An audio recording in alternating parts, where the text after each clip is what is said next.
Bonjour à tous. Fan Auvergne a installé ses caméras au B-Ball de Clermont à l'occasion de la soirée des partenaires du Clermont Foot. On va donc parler de foot, de football, avec nos invités Corinne Diacre, coach de cette équipe, et Claude Michy, président du club. On va également parler, c'est l'objet de cette émission, vous le savez, de vous, madame, de vous, monsieur. Une fois n'est pas coutume, on va commencer non pas avec la dame, mais avec le monsieur.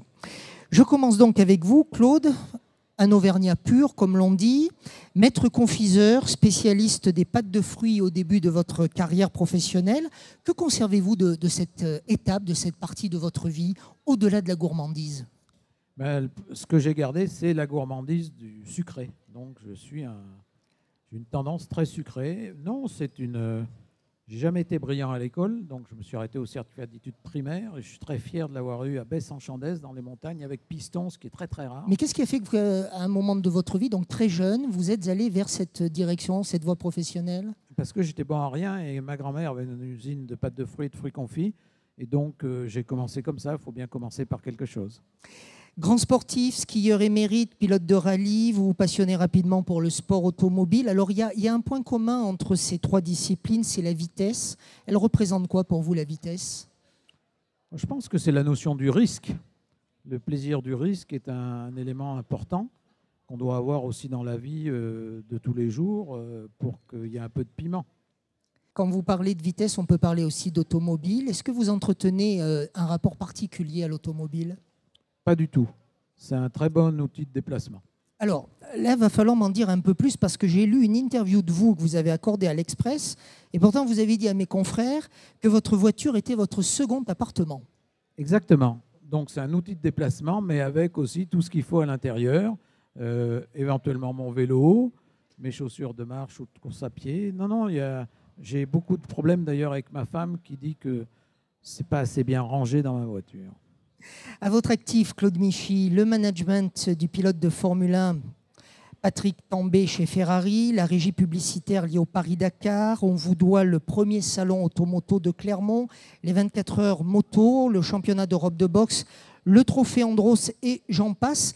Comment travaillez-vous pour que chacune de vos idées en fait devienne un événement ? Parce que là, j'ai fait un peu un inventaire à l'après-vert, mais à chaque fois, c'est un événement. Toutes ces choses sont des événements. En réalité, on a la chance et le privilège de pouvoir organiser des manifestations et de produire. On a fait 13 fois au Stade de France, par exemple. Et à partir de ce moment-là, on a la chance aussi d'avoir des équipes compétentes. Moi, je ne fais qu'initier. Après, il faut trouver toutes les personnes qui vont vous permettre de vous construire. Ça veut dire quoi ? Initier, puis trouver. Ça, c'est le principe de subsidiarité. Mais dans la réalité, ce n'est pas facile de transmettre quelque chose auquel on a pensé, quelque chose auquel on croit. Si, je crois qu'au contraire, il faut faire croire aux gens qui sont avec vous, de leur donner la même passion et le même but, et de les entraîner. Et après, le produit ou ce qu'ils sont en train de construire leur appartient. Il vous échappe même un peu si vous l'avez initié. Par rapport à tous ces événements, vous auriez pu vous contenter de faire vivre de ces idées entre copains, un petit peu comme ça, comme un club de passionnés. Pourquoi avoir toujours voulu voir grand tout de suite ? Vous savez, moi, j'ai pas de projective. Il y a quelque chose qui m'intéresse, même si ça paraît insensé, j'y vais. Quand on m'a dit qu'il fallait que j'achète le club de Clermont Foot, c'était de toute façon insensé, puisque j'ai aucune connaissance dans ce domaine-là. J'y suis allé. Ça fait 10 ans, je crois, que je suis là. C'est une expérience, c'est un privilège. Et puis, ça permet peut-être d'écrire de belles histoires. Qu'est-ce qui s'est passé le jour où on vous dit, Claude, rachète ou rachetez, tout dépend de la personne qui vous en a parlé, le Clermont Foot ? C'est rien passé de particulier. C'est une idée qui m'a été transmise. Comme on m'a transmis l'idée d'avoir une femme comme entraîneur. Ce n'est pas mon idée. Et à partir de ce moment-là, j'ai la notion un peu luxueuse de pouvoir décider ce que j'ai envie de faire. Donc, j'y suis allé. Ce n'est pas la première fois que je vous interviewe, Claude. Et à chaque fois, je suis stupéfait du fait d'avoir en face de moi un homme qui fait des choses merveilleuses et qui est d'une telle humilité. Vous avez des réponses très courtes. C'est toujours... Vos mots sont choisis. Il y a des gens qui font des choses bien moins importantes et qui mettent 2 heures à développer une réponse. Oui, mais vous savez, on n'est que de passage. Et à partir de ce moment-là, il faut apprécier le moment présent, mais savoir que le meilleur, c'est celui qui est à venir. Le passé, c'est trop tard. 2005, vous tentez l'aventure du Clermont Foot. Qu'est-ce qu'elle vous a apporté, vous, en tant qu'homme, cette aventure? Écoutez, j'ai mis assez longtemps à comprendre ce qui pouvait m'intéresser. Sur le Clermont Foot Sur ou le en Clermont général? Foot, sur le Clermont Foot. Alors, déjà, c'est un sport très aléatoire. Du moins, c'est mon avis personnel. On demandera à la coach si elle partage. On est dans un domaine passionnel et totalement irrationnel. Mais presque ce qui me plaît le plus, ce sont les hommes. Je m'excuse, Corinne. Ce sont les hommes. On a un joli sourire féminin, là, au moment où vous dites ça, Claude. Avec un grand H. Parce que, vous allez la faire rougir, arrêtez. En réalité, vous avez des gens de continents différents, de couleurs différentes, de religions différentes, de niveaux d'éducation différents. Et tous ces gens sont très divers les uns par rapport aux autres, et ils sont rassemblés que par la même chose, la passion du football. Parce qu'au départ, c'est la passion du football. Et aujourd'hui, ils sont joueurs professionnels.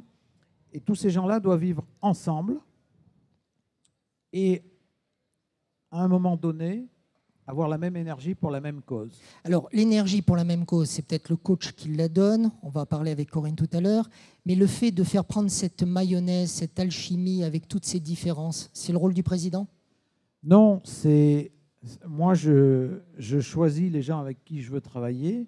Et le fonctionnement sportif, c'est le rôle du coach et du staff. Vous avez eu plusieurs vies, toujours dans le milieu sportif. Qu'est-ce que toutes ces aventures que j'ai rappelées précédemment vous permettent aujourd'hui d'insuffler dans cette aventure, dans cette nouvelle aventure du Clermont Foot? Je pense simplement que ça me permet d'avoir suffisamment de recul et de savoir que comme c'est un sport où tout est possible, ce qui est bien aujourd'hui peut être moins bien demain, mais ce qui est moins bien aujourd'hui, ça peut être meilleur demain. Vous êtes un homme calme ou un homme qui est souvent en colère? Je suis comme tout le monde. Ça fait sourire le coach. Je suis comme tout le monde. Un peu des deux? Oui, non, mais je sais prendre... je sais être cassant, s'il le faut. Ah, mais attendez, c'est très dur ce que vous êtes en train de me dire, et vous le dites avec sourire en plus. Oui. Vous êtes un peu vicieux, non? Oui, non, mais parce que je pense que plus on est calme et plus on est cassant. Et vous pensez qu'à un moment donné, vous êtes dans votre rôle? Dans la vie, ça arrive. Bon, on va passer le micro à Corinne Diacre. Merci Corinne d'avoir accepté cette interview. Je sais que vous n'en acceptez pas souvent, donc je vous remercie de l'avoir accepté pour Parcours de vie. Charentaise, vous êtes née à Croix, ça c'est dans le nord de la France, mais vous avez vécu une grande partie de votre vie en Charente. Je voudrais que vous nous parliez de vos racines avant de venir ici entraîner cette équipe de football et d'être la seule femme en France à diriger, à être coach d'une équipe de football masculin professionnel. Parlez-nous de la Charente, parlez-nous du fleuve, parlez-nous des vignes, parlez-nous de la pierre calcaire. Et je vois que vous êtes en train de sourire, ça vous rappelle plein de choses tout ça. Parce que vous parlez des vignes, donc forcément les vignes en ce moment c'est une passion après le football, voilà. Vous avez des vignes vous-même? Non, pas du tout, non, pas Mais encore. vous vendangez? Non plus, je consomme uniquement pour le moment. Vous consommez. Mais quand vous dites c'est une passion, et vous m'avez repris en disant vous parlez des vignes, ça veut dire que vous avez un rapport particulier à cette terre de Charente parce qu'il y a des vignes. J'ai surtout un rapport particulier avec la Charente, puisqu'elle m'a adoptée à un moment donné de ma vie, voilà, et que j'ai vécu de très belles années, que j'ai été fidèle à un club pendant 25 ans. Et c'est ce qui a fait que j'ai pu faire la carrière que j'ai fait en tant que joueuse et commencer ma modeste carrière d'entraîneur également dans ce club-là. Vous retournez souvent en Charente? Assez régulièrement. Vous en avez besoin? Oui, comme tout à chacun, la famille est là-bas, les amis. Donc voilà, aujourd'hui je suis à Clermont pour travailler. Plus je durerai sur Clermont, plus je me ferai d'amis et moins certainement je retournerai en Charente. Est-ce que vous voyez des similitudes entre la Charente et l'Auvergne? Entre les Charentes et l'Auvergne? Alors moi je ne parlerai que de la Charente, simplement, puisque je connais bien moins la Charente-Maritime. Je ne sais pas, non. En tout cas, au niveau climat, pas de similitude. Au niveau paysage non plus, puisqu'en Charente, c'est plutôt plat. mais peut-être la chaleur des gens. Voilà, les gens m'ont très bien accueilli ici, comme j'avais eu un accueil très chaleureux en Charente également. Vous savez qu'on a un autre grand sportif en Auvergne qui est charentais, Renaud Lavillenie de Cognac.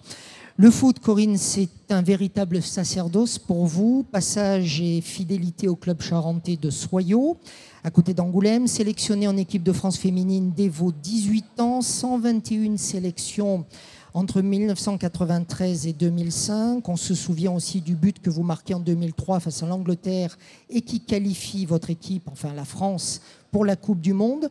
Qu'est-ce qui vous plaît dans le football ? Tout, mais en même temps, c'est difficile de répondre à cette question puisque je suis baignée dans le milieu du football depuis ma naissance. Donc, vos parents étaient dans le milieu ? Oui. Les oncles, mon père était joueur, éducateur. Donc voilà, c'était dans les gènes, je pense, dès le départ. Vous pensez qu'il n'aurait pas pu concevoir que sa fille fasse autre chose ? Non, au départ, c'était pas vu comme ça.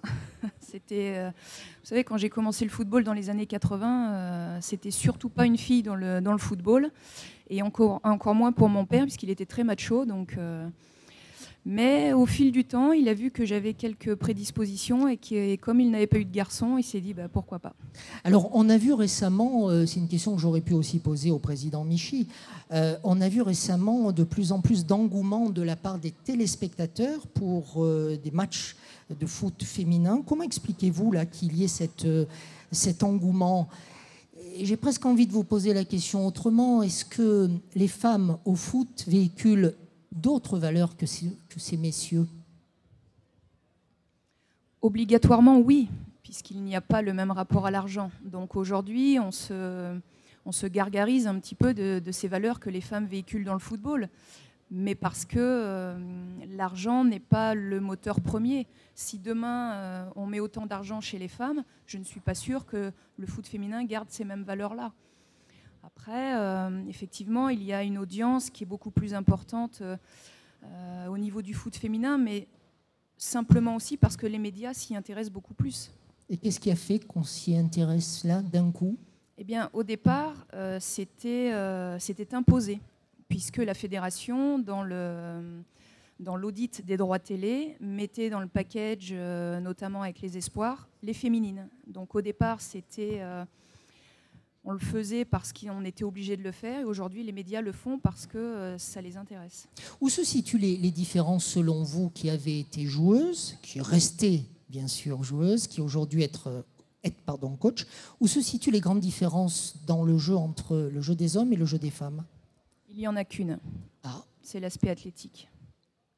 Vous voulez dire la corpulence, l'allure des individus ? Tout ce qui est physiologique, c'est-à-dire la force musculaire. La femme en a beaucoup moins qu'un homme, donc forcément elle va sauter moins haut, elle va courir moins vite, mais c'est la seule différence qui existe entre les hommes et les femmes. Sinon, dans les marquages, dans les tactiques, dans les stratégies ? Au niveau technique, au niveau tactique et voire même au niveau mental, c'est exactement la même chose. Donc c'est ce qui expliquerait qu'une femme puisse diriger des hommes dans le foot ?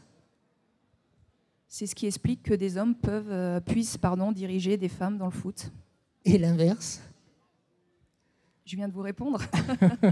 Pourquoi Claude Michi vous a-t-il fait appel, selon vous ? Oubliez qu'il est là. Il vous l'a dit, tout simplement parce qu'il avait au départ une personne qui l'a conseillé, ou plutôt orienté de prendre une femme. Oui, mais des femmes, il y en a d'autres. Pourquoi vous ? La première n'a pas souhaité continuer l'aventure avec le Clermont Foot. Et après, très sincèrement, il faut quand même avoir un diplôme et nous étions que 2 sur le marché à cette époque-là. Quelles sont vos stratégies, vous, Corinne Diacre, pour bien penser un match à l'avance ? Claude Michi nous disait tout à l'heure qu'il y avait vraiment une part très aléatoire dans le foot, mais dans le sport en général. Quelles sont vos stratégies pour précisément prendre en compte ce facteur aléatoire ? C'est difficile de répondre à ça, puisque on peut très bien préparer le match en amont avec les observations vidéo, avec des séances de travail bien spécifiques sur le terrain. Mais le jour J, la réponse appartient aux joueurs. Donc après, tout dépend de l'état de forme physique, psychologique, de mon équipe, et puis après, tout va dépendre de comment l'équipe adverse va réagir également. Entre 1 et 5, le facteur humain, vous le mettez à quel niveau? 4. 4. Est-ce que les hommes acceptent davantage vos remarques parce que justement vous êtes une femme et qu'ils vous respectent plus en tant que femme? Je pense que déjà, il y a une relation de pouvoir. Je suis, de par mon rôle, leur supérieur hiérarchique. Après, j'essaye de faire en sorte qu'il y ait du respect, mais moi envers eux et eux envers moi. Je pense que si je ne respectais pas mes joueurs, ils ne pourraient pas me respecter. Donc je fais vraiment attention aux mots que j'emploie, parce que j'estime que même si j'ai le pouvoir aujourd'hui, je n'ai pas le droit de parler n'importe comment ou de faire n'importe quoi avec les joueurs. Vous avez fait la couverture du magazine Hit Girl, l'excellent magazine de sport féminin. J'ai lu dans ce magazine que vous croyez, je vous cite Corinne, dur comme fer en la formation et que rien ne peut exister sans des bases solides. La formation, c'est vraiment la base de tout. Oui, et j'en suis un pur produit. Alors même si je n'ai pas eu la chance de connaître le haut niveau professionnel, j'ai connu le haut niveau mais amateur, puisque le monde professionnel n'existe pas chez les filles. Mais je crois beaucoup en la formation individuelle. Moi, j'ai fait que des petits clubs dans mon enfance, mais j'ai beaucoup travaillé avec un mur et j'ai quasiment appris toute seule. Donc oui, je crois beaucoup à la formation, parce que si on est capable d'apprendre seul, mais vous si voulez en dire plus... que c'était le mur qui vous renvoyait la balle? Exactement. Et en plus, mon mur était dans une pente. Donc c'était pas simple au départ, j'ai beaucoup couru. Voilà. Jusqu'au jour où j'ai compris que si je tapais en haut du mur, je courrais un peu moins, puisque le ballon me reviendrait en hauteur. Voilà. La formation, la formation, Exactement. la formation. Vous avez également dit dans ce même article, je vous cite, « Puisez votre force dans votre mémoire et sur l'expérience de votre vécu de joueuse ». Oui, heureusement que ça sert. Heureusement que ça sert. Après, le rôle d'entraîneur est complètement différent. Déjà, on peut moins s'extérioriser sur le côté, alors que quand on est joueur, une fois que l'arbitre a sifflé le début du match, on peut complètement avoir de l'emprise sur le match, ce que l'on a beaucoup moins en tant qu'entraîneur, et c'est ce qui est parfois un peu difficile. Une dernière question qui sera pour vous deux. On commence avec vous, Corinne. C'est un site, notre émission est diffusée sur un site qui s'appelle Fan Auvergne. C'est quoi être fan de l'Auvergne? Alors, pour Claude, ça sera peut-être plus facile de répondre à cette question. Mais vous qui êtes maintenant adopté par la région Auvergne, vous avez envie d'en être ambassadrice de quelle manière? Comment? Je dirais qu'aujourd'hui, j'ai envie de mener le Clermont Foot là où, avec le président, on a envie d'aller. Si déjà le Clermont Foot arrive à ses fins, l'Auvergne en ressortira grandi. C'est vrai, et on va vous suivre. Et vous, Claude Michy, être fan de l'Auvergne, c'est quoi? Écoutez, moi, c'est viscéral, donc c'est difficile. Non, on habite un pays merveilleux, si vous voulez, c'est magique. Ce matin, je suis arrivé à mon bureau vers 7h moins 10. La voiture ou le vrai bureau? Non, à mon bureau, non, pas dans la voiture. Il y avait le Puy-de-Dôme et avec cette belle pleine lune qui était en train de disparaître. Merci Corinne Diacre, merci Claude Michy d'avoir été nos invités dans Parcours de vie. D'autres émissions à retrouver sur ce même site et à faire circuler sur les réseaux sociaux. Merci.